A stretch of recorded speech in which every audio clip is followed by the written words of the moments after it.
How to put spawn pads in Fortnite Creative. Whenever you start your game, you just automatically spawn right here. Today's video, I'm gonna teach you guys how to do that. All right, so what you have to do firstly is go to your island settings. Then once you're over here, you have to go to content. Then once you are in content, you have to go to devices. Once you're in devices, you have to search your player spawner, right? It should be this one right here. You just click on place now. And once you do that, you just have to drag it wherever you want to put it. So let's see, you want to spawn over here, you just put it over here. So me, I'm gonna just put 3 just in case, you know what I mean? It's not that big of a deal. Then once you do that, you have to click on customize player spawner. And once you put it, you just have to go back here and you have to scroll down till you see visible in game. You just turn that off. Click on OK.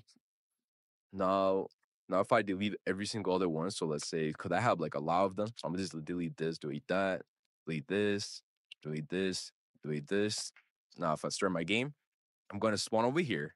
And that's how you post a player spawner in Fortnite Creative. If this video helped, make sure you like, subscribe, and leave a comment down below. And if you guys have any questions, make sure you guys let me know in the comment section.